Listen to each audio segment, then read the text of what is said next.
हैदराबाद के जो बड़े बड़े डॉक्टर्स हैं वो यहीं पे बैठते हैं, यहीं पे उनकी क्लिनिक्स हैं। तो इसी निस्बत से इस जगह को डॉक्टर लैन कहा जाता है। साइकिल जा रही है अभी रिक्शा की छत के ऊपर, थोड़ा सा अनसेफ है।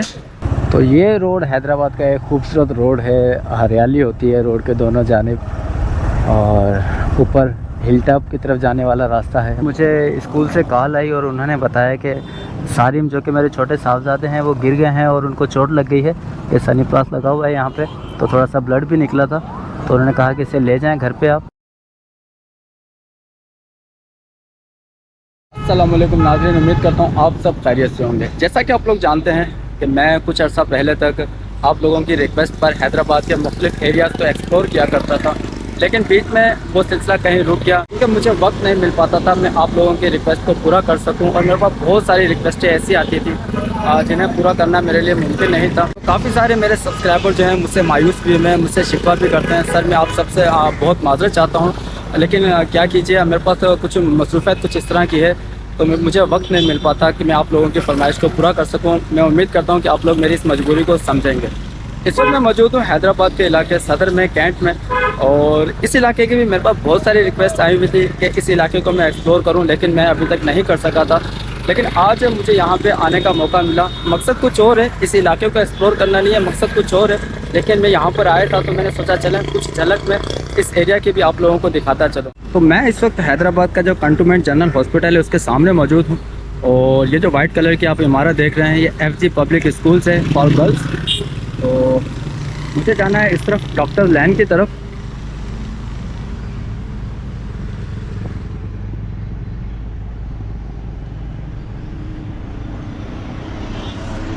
यहाँ पर दिन के वक्त में तो इतना रश नहीं होता, लेकिन जो शाम होती जाती है तो ये रोड इस कदर मसरूफ़ हो जाते हैं कि यहाँ पे चलना फिरना जो है वो दो भर हो जाता है। तो सर ये आ गई सदर की डॉक्टर लाइन और मुझे यहीं पे कुछ काम है। थोड़ा सा आगे मुझे जाना है, हैदरी सर्जिकल कोई स्टोर है वहाँ पर। हैदराबाद के जो बड़े बड़े डॉक्टर्स हैं वो यहीं पे बैठते हैं, यहीं पे उनकी क्लिनिक्स हैं। तो इसी निस्बत से इस जगह को डॉक्टर लैन कहा जाता है।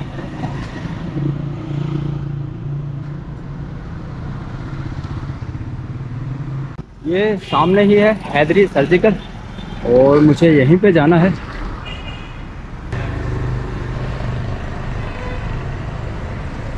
मैं पहुंच चुका हूँ हैदरी सर्जिकल स्टोर में और यहाँ से मुझे एक ट्राई साइकिल ख़रीदनी है। और वो इसलिए कि कल मुझे खातून की कॉल आई जो कि लतीफ़ाबाद नंबर 12 में रहती थी। तो उन्होंने बताया कि उनके भांजे हैं जो कि पाँव से माजूर हैं और उनके घर पे कोई कमाने वाला भी नहीं है। 4 छोटी बहनें हैं और उनके जो वालिद हैं वो उनका ज़हनी तवाज़ुन दुरुस्त नहीं है और याददाश्त उनकी इस कदर ख़राब हो चुकी है कि वो पल पल की जो चीज़ें हैं उनसे भूल जाते हैं। अक्सर घर से बाहर निकलते हैं तो अपने घर का दरवाज़ा उनको याद रखना उनके लिए मुमकिन नहीं हो पाता। तो मैं इसी सिलसिले में यहाँ पर आया था हैदरी सर्जिकल स्टोर में। लेकिन अब ये चूँकि सुबह का वक्त है, 12 हो रहे हैं और हैदराबाद में अमूमन जो है दुकानें मार्केट जो हैं 1 बजे के करीब ही खुलती हैं। तो भाई अभी आए नहीं हैं तो उनका वेट कर रहा हूँ। जैसे ही वो भाई आते हैं तो हम जो ट्राई साइकिल है उससे रखेंगे रिक्शा के अंदर और फिर लिए चलेंगे आप लोगों को लतीफ़ाबाद नंबर 12 में। लेकिन ये सारा एरिया हम साथ साथ रिगार्ड करते हुए चलेंगे। जो हैदरी सर्जिकल स्टोर है और उनकी एक और शॉप भी यहाँ पर, वो जो ट्राई साइकिल है वो उनकी दूसरी शॉप पर है। वो भी भाई आए हैं दूसरी शॉप को खोल रहे हैं और हम उन्हीं की शॉप की तरफ जा रहे हैं। तो यहाँ से हम साइकिल ख़रीद के फिर उसे लोडर रिक्शे में रखेंगे और फिर लेके जाएंगे लतीफ़ाबाद नंबर 12 में।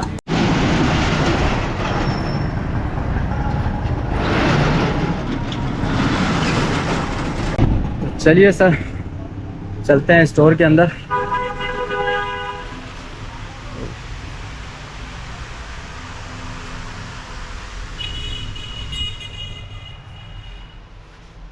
तो बिल्कुल ये जो साइकिल है ये ही चाहिए।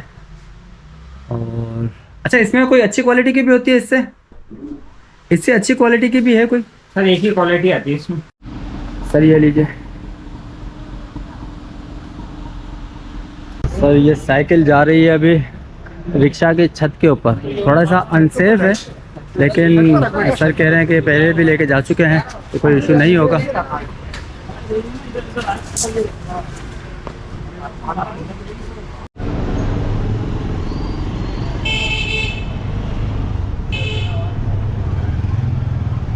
साइकिल जो है वो रिक्शा में बन चुकी है और रिक्शा हो गया है स्टार्ट। तो हम भी करते हैं अपनी बाइक स्टार्ट और चलते हैं रिक्शा के पीछे पीछे, और आप लोगों को भी लिए चलते हैं लतीफ़ाबाद नंबर 12 की तरफ।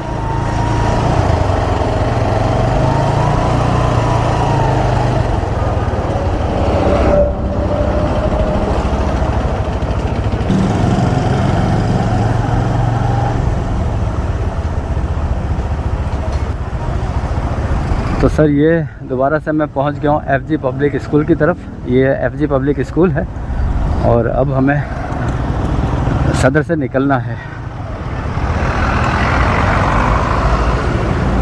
सर कहाँ आ रहे हैं, रॉन्ग साइड पर।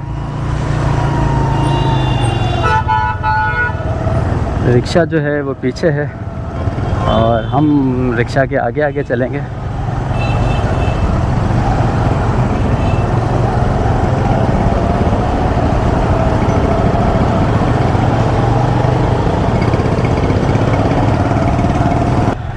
यहाँ पे कभी चांदनी सिनेमा हुआ करता था, जिसे अब बंद हुए तो काफ़ी टाइम हो चुका है।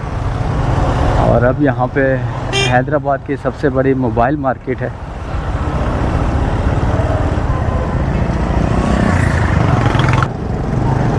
आज हैदराबाद में काफ़ी गर्मी है। कुछ दिन पहले जब बारिशें हो रही थी तो मौसम भी अच्छा हो गया था, थोड़ी थोड़ी सी ठंडक हो रही थी। लेकिन अब लग रहा है ऐसा है कि जैसे जून जुलाई दोबारा से लौट कर आ गया है। तो हम पहुंच चुके हैं गुल सेंटर के पास।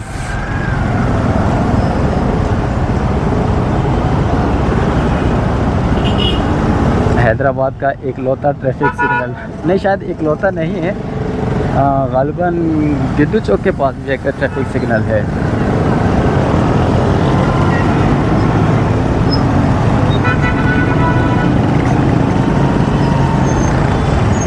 काफ़ी रश है यहाँ पर। रिक्शा वाले भाई लग रहा है काफ़ी पीछे रह गए हैं, नज़र ही नहीं आ रहा है।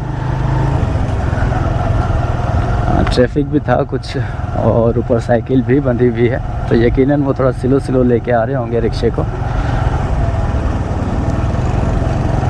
तो मैं यहाँ से आगे कैंट कब्रिस्तान आएगा, वहाँ पे रुक कर कुछ देर उनका वेट करेंगे रिक्शे वाले का, और फिर साथ ही आगे बढ़ेंगे लतीफ़ाबाद नंबर 12 की जानिब।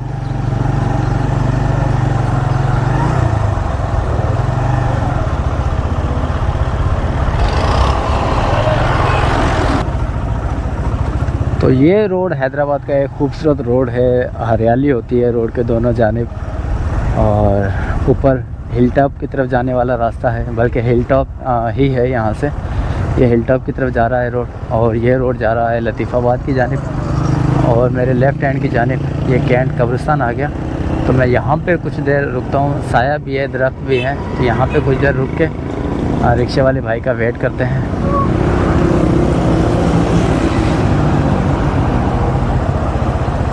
तो कुछ दिन पहले जब यहाँ पे हैदराबाद में बारिशें हो रही थी, तो मैं इस ग्राउंड में मैंने आप लोगों को दिखाया था कि काफ़ी पानी है, और पानी अभी भी ख़त्म नहीं हुआ, बल्कि अब तो मुझे यहाँ पे कुछ भैंसें भी नहाती हुई नज़र आ रही हैं। तो बिल्कुल सर, ये एक दरिया जो है मिनी दरिया बन चुका है यहाँ पे, और ये कैंट का कब्रिस्तान है।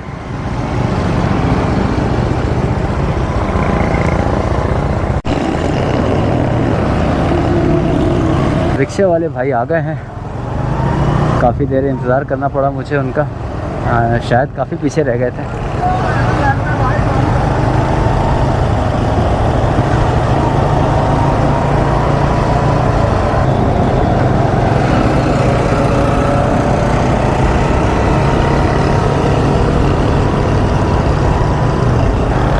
ये सामने ही लतीफ़ाबाद नंबर 7 का फ्लाईओवर है, और इसी फ्लाईओवर से होते हुए हम 12 नंबर की तरफ जाएंगे। चलिए सर, फ्लाईओवर के ऊपर चलते हैं। ये क्राउन होटल है यहाँ का, अलनूर पैलेस के बराबर में, और बिल्कुल हमने यहाँ से थोड़ा सा आगे जाना है और फिर एयरपोर्ट रोड की जानिब टर्न करना है हमने।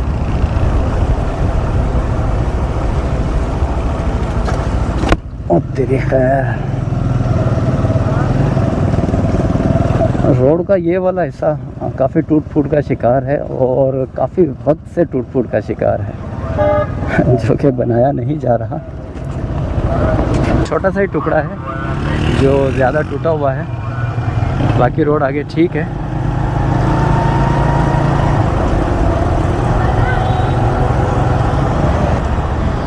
तो सर हम पहुंच चुके हैं इस वक्त माजी हॉस्पिटल के बिल्कुल सामने।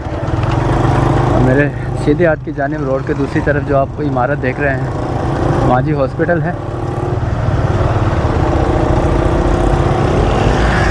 और ये बरकत भाई टाउन आ गया।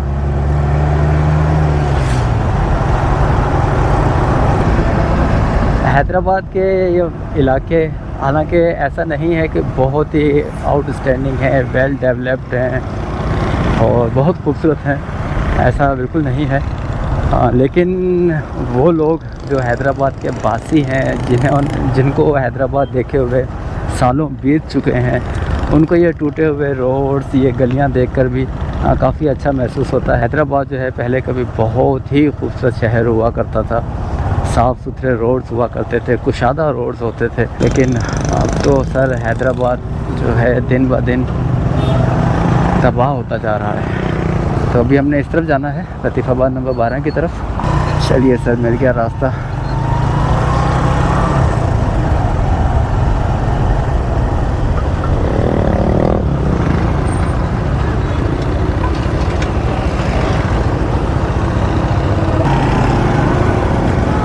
तो यहाँ पे एक दफ़ा फिर रुक के रिक्शे का वेट करते हैं और फिर आगे चलते हैं। तो यहीं से आगाज़ होता है लतीफ़ाबाद नंबर 12 का और ये सामने बोस्टन हाउस पब्लिक स्कूल है। गलबन 10 मिनट तो मुझे यहाँ पे रुके हुए हो गए होंगे, लेकिन अभी तक रिक्शे वाले साहब का कहीं पता नहीं मिल रहा।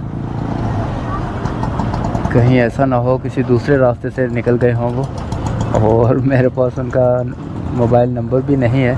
तो सर यहाँ पर एक छोटा सा सीन हो गया है, और सीन ये है कि मैं बिल्कुल बोस्टन हाउस पब्लिक के सामने ही खड़ा होकर रिक्शे का वेट कर रहा था। तो इतने में मुझे स्कूल से कॉल आई और उन्होंने बताया कि सारिम जो कि मेरे छोटे साहबजादे हैं वो गिर गए हैं और उनको चोट लग गई है। ये सनी प्लास लगा हुआ है यहाँ पे, तो थोड़ा सा ब्लड भी निकला था। तो उन्होंने कहा कि इसे ले जाएं घर पे आप। तो मैं अभी रिक्शे वाले को रिक्शे का भूल कर सीधा आ गया हूँ स्कूल में। अपने बेटे को साथ लिया है और इसे साथ लेके चलते हैं और अपना काम जो है उसे भी पूरा करते हैं। अब रिक्शे वाला भी मुझसे कहीं खो गया है। चलिए उसी जगह पे चलते हैं जहाँ का मैंने रिक्शे वाले को एड्रेस दिया था। सारिम बेटा, दर्द तो नहीं हो रहा आपको? दर्द हो रहा है? चलो चलो आओ मेरा बेटा, घर पे चलते हैं, ठीक है? आओ बैठो, अब पीछे बैठ जाओ, ठीक है? क्या गिर गए थे आप? गिर गए थे? बस बस ठीक हो जाओगे। सारिम को मैंने साथ ले लिया है और अभी मैं ठीक उस पॉइंट पर जा रहा हूँ जो एड्रेस मैंने रिक्शे वाले भाई को दिया था। हो सकता है अब वो वहाँ पे पहुँच गए हों। मुझे कुछ देर स्कूल में भी लग गई, कुछ देर स्कूल में रुकना पड़ गया, लेकिन अल्लाह का शुक्र है कि कोई ज़्यादा शदीद चोट नहीं आई सारिम को। हल्का सा टेबल जो है वो लगा सर के ऊपर, तो वहाँ से कुछ ब्लड निकला। तो इसलिए टीचर्स ने कॉल की मुझे कि आप अपने बेटे को ले जाएं। और इत्तेफाक से मैं बिल्कुल स्कूल के गेट के सामने ही रुका हुआ रिक्शे का वेट कर रहा था, तो मुझे ज़्यादा देर नहीं लगी स्कूल पहुँचने में। लेकिन प्रॉब्लम अब ये हो गई है कि वो रिक्शे वाले भाई को ढूंढना पड़ेगा और उनका कॉन्टैक्ट नंबर नहीं है मेरे पास। ये सबसे बड़ी गलती मुझसे ये हुई कि मैंने उनका कॉन्टैक्ट नंबर नहीं लिया, वगरना उनको मैं फ़ोन करके उनकी लोकेशन मालूम कर सकता था। चलिए अल्लाह मालिक है। एक नसीहत मेरे साहबजादे को भी है आज कि ज़्यादा भागना नहीं चाहिए और देख के भागना चाहिए। और दूसरी नसीहत मुझे हुई है कि इस तरह का कभी भी कोई सीन हो तो रिक्शे वाले भाई का कॉन्टैक्ट नंबर जो है वो ले लेना चाहिए ताकि ये परेशानी ना हो। सारिम दर्द तो नहीं हो रहा? अभी आपको जूस पिलाते हैं, ठीक है? अभी आपको पिलाते हैं जूस। 1 मिनट रुक जाएं ज़रा, हम वहाँ पे पहुँच जाएं। शुक्र अल्हम्दुलिल्लाह, अल्लाह का करम है कि रिक्शे वाले भाई जो हैं वो पहुँच चुके हैं वहाँ पर, और बिल्कुल सामने ही रिक्शा खड़ा हुआ है और गलबन मेरा वो वेट कर रहे होंगे यहाँ पे। चलिए उनसे भी माजरत करते हैं, चल के उनको इंतज़ार करना पड़ा मेरा।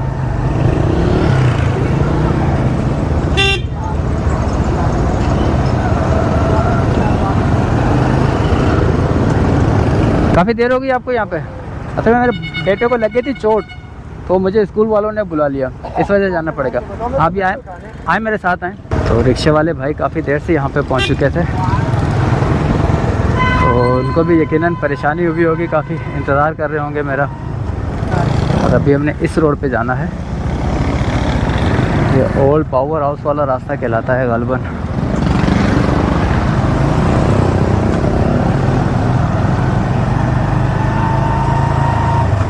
तो सर हैदराबाद की टिपिकल गलियां जो हैं वो शुरू हो गई हैं, छोटी छोटी तंग गलियां।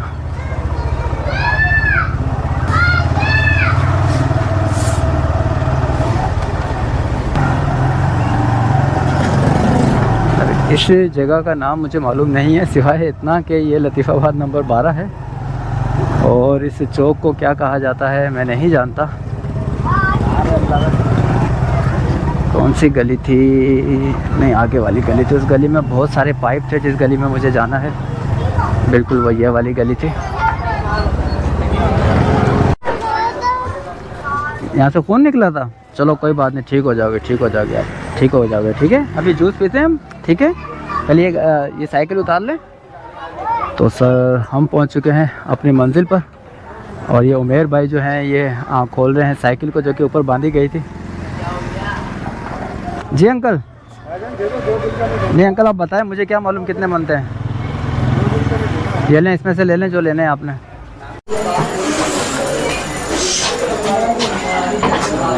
तो सर सदर से ट्राई साइकिल को लेकर मैं पहुंच चुका हूं लतीफ़ाबाद नंबर 12 में, और यहां पे आने के बाद मुझे मालूम हुआ है कि इस कॉलोनी को इकबाल कॉलोनी के नाम से जाना जाता है। ठीक पीछे मेरे वो घर है, लेकिन इस वक्त लाइट गई हुई है यहाँ पर, और कमरे में इतना अंधेरा है कि हाथ को हाथ सुझाई नहीं दे रहा। जैसा कि मैंने बताया था, घर में बहुत ज़्यादा अंधेरा है। तो ये पड़ोस में जो भाई रहते हैं, उन्होंने मेहरबानी की, ये बैटरी उठा के लेके आए हैं और एक बल्ब लेके आए हैं। तो ये वो घर है, और ये बुज़ुर्ग साथी जो हैं, इनका जो जहनी तवाज़ुन है वो ठीक नहीं है, याददाश्त जो है वो थोड़ी कमज़ोर है। और ये इनके साहबज़ादे हैं जो कि पाँव से माजूर हैं। और कल जब मैं यहाँ पे आया था तो ये मुझे दिखा रहे थे कि इनके पाँव में कोई वर्म भी हो रहा है। साइकिल काफ़ी हमने ऊपर ला के रख दी है, साइड पे कर देते हैं। तो ये पाँव जो है इनका सूजा हुआ भी है, और ये मुड़ा हुआ है पाँव यहाँ से। नहीं, वैसे वरम है। अच्छा, वरम है। सीधा। तो क्या आपको क्या चोट लगी थी? ये किस तरह ये हालत हुई? ये अपने आप हुई है। अच्छा जी। 12 साल के तो कितना वक्त हो गया इसमें, इस तरह की कंडीशन में? तकरीबन 9-10 साल हो गए। 9-10 साल हो गए। पहले यानी कि आप सेहतमंद थे? जी बिल्कुल सही था। तो फिर पोलियो वगैरह है, क्या है ये? पोलियो भी क्लियर है, रिपोर्ट करवाई हमने। अच्छा, पोलियो क्लियर। डॉक्टर ने बताया ना कोई इलाज वगैरह नहीं हो सकता? इलाज वगैरह बताया, वो कोई नस डैमेज है दिल के नीचे से ना। अच्छा। हाँ, वो कोई उसका खास उसने डॉक्टर साहब ने इलाज इतनी बताया, बाकी पैसे वगैरह उन्होंने बहुत लूटे हैं से। इनकी 8 बहनें हैं, 8 में से 4 बहनों की शादी हो चुकी है, और 4 छोटी बहनें जो हैं वो भी इन्हीं की ज़ेरे कफ़ालत हैं। ज़री का काम इन्हें आता है, लेकिन अब ये ख़ुद बीमार हैं, उठ नहीं सकते। जो काम ये किया करते थे ज़री का, वो भी बंद हो गया। तो अब यहाँ पे इनके बराबर में इनकी खाला रहती हैं, तो वो इनकी कुछ सपोर्ट करती हैं, इस तरह ये घर चल पाता है। इनकी जो 4 बहनें हैं, वो एक मैरिड जो इनकी सिस्टर है उनके पास रहने के लिए गई हुई हैं। जब तक इनके हालात कुछ बेहतर नहीं होते, अल्लाह करे इनके जल्दी ये परेशानियां जो है इनकी ख़त्म हो।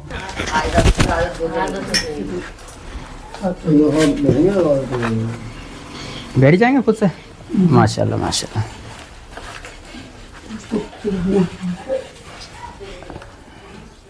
चले, ये इसका हैंडल हो जाएगा, सही रहेगा।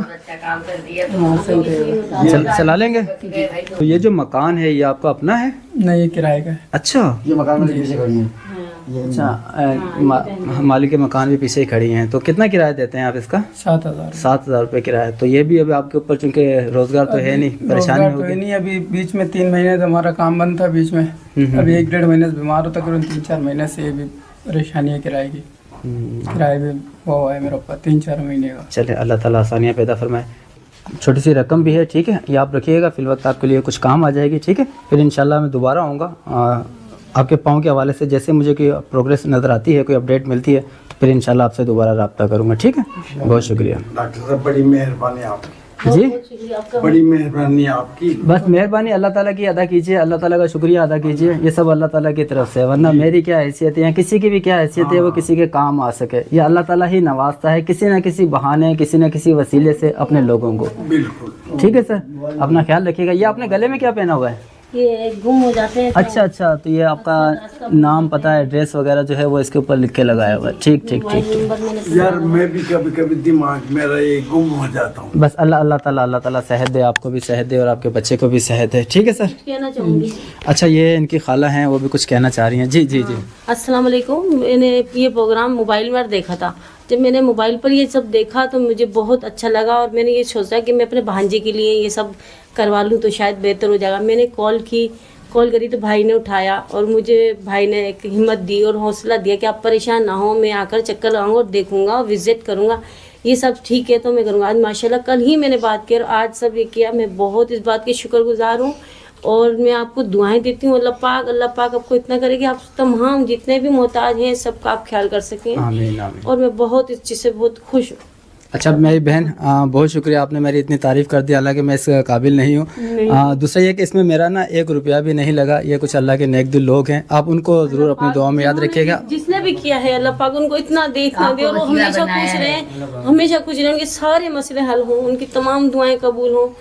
इतने खुश हों कि बस मैं कह नहीं सकती, आगे बयान नहीं कर सकती, क्योंकि मैं अपने भांजे के लिए बहुत परेशान थी। बहुत शुक्रिया मेरे बहन, बस अल्लाह ताला सेहत दे। तो नाज़रीन, ये था आज हमारा एक छोटा सा प्रोग्राम। उम्मीद करता हूँ कि आप लोगों को अच्छा लगा होगा।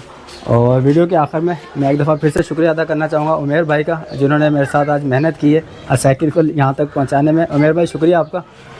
तो आप लोगों से मुलाकात होगी इंशाल्लाह बहुत जल्द, तब तक के लिए इजाज़त दीजिए। अल्लाह हाफ़िज़।